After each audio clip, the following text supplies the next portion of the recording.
ഏറ്റവും പ്രധാനപ്പെട്ട പുതിയ വിവരങ്ങൾ വരുന്നത് കടകംപള്ളി മുൻ ദേവസ്വം മന്ത്രി കടകംപള്ളിയെ കേസുമായി ബന്ധപ്പെട്ട് പ്രത്യേക അന്വേഷണ സംഘം ചോദ്യം ചെയ്യുന്നു എന്നുള്ള ഏറ്റവും സുപ്രധാന വാർത്തയാണ്.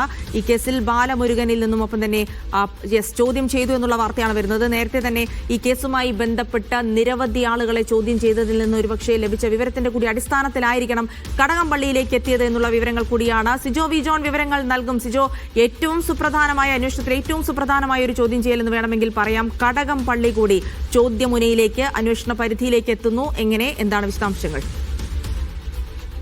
കഴിഞ്ഞ ശനിയാഴ്ചയാണ് കടകംപള്ളിയെ ചോദ്യം ചെയ്യുന്നത്.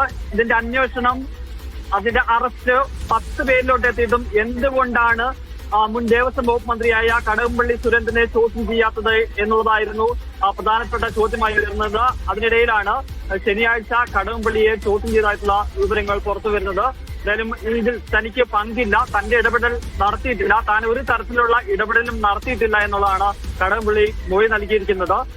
ഇത് ദേവസ്വം ബോർഡ് എടുത്തിരിക്കുന്ന തീരുമാനമാണ്. ഈ സ്വർണ്ണപ്പാളികൾ കൊണ്ടുപോകുന്നത് തീരുമാനമെടുത്തിരിക്കുന്നത് ദേവസ്വം ബോർഡിന്റെ തീരുമാനമാണ്.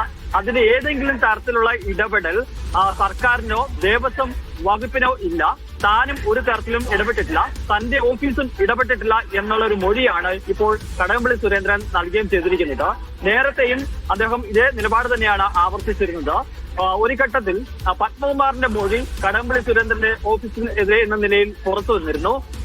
അത് അന്ന് പറഞ്ഞിരുന്നത് പറയുന്നത് ഉണ്ണികൃഷ്ണൻ പോറ്റി ആദ്യമായി ഈ ശബരിമലയിൽ നിന്ന് സ്വർണ്ണപ്പാളികൾ കൊണ്ടുപോകുന്നതിന് വേണ്ടിയിട്ടുള്ള അപേക്ഷ നൽകിയിരുന്നത് കടകംപള്ളി സുരേന്ദ്രന്റെ കീഴിലുള്ള ദേവസ്വം വകുപ്പിലാണ്. ദേവസ്വം വകുപ്പ് പിന്നീട് അത് തിരുവിതാംകൂർ ദേവസ്വം ബോർഡിന് കൈമാറുകയായിരുന്നു എന്നായിരുന്നു. പക്ഷെ അദ്ദേഹം അതിന് ആവർത്തിച്ച് പറഞ്ഞ കാര്യം തന്റെ വകുപ്പിൽ ഇതുമായി ബന്ധപ്പെട്ട് യാതൊരു തരത്തിലുള്ള ഫയലുകളും വന്നിട്ടില്ല എന്നുള്ളതാണ്.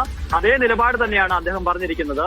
ഏതെങ്കിലും തരത്തിലുള്ള ഒരു ഇടപെടൽ തന്റെ ഭാഗത്തു നിന്നോ അന്ന് ദേവസ്വം വകുപ്പ് ഭരിച്ചിരുന്ന ആളുകളുടെ ഭാഗത്തുനിന്നോ ഉണ്ടായിട്ടില്ല എന്നുള്ള ഒരു കാര്യമാണ് അദ്ദേഹം പറഞ്ഞിരിക്കുന്നത്.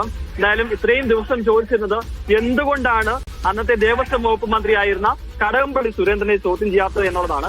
ഇപ്പോൾ നമ്മൾ യൂത്ത് കോൺഗ്രസിന്റെ ഒക്കെ പ്രതിഷേധം കാണുന്നുണ്ട്. ആ പ്രതിഷേധത്തിന്റെയും പ്രധാന ആവശ്യം കാര്യം എന്ന് പറയുന്നത് CPM നേതാക്കളെ സംരക്ഷിക്കുന്നു എന്നുള്ളതാണ്.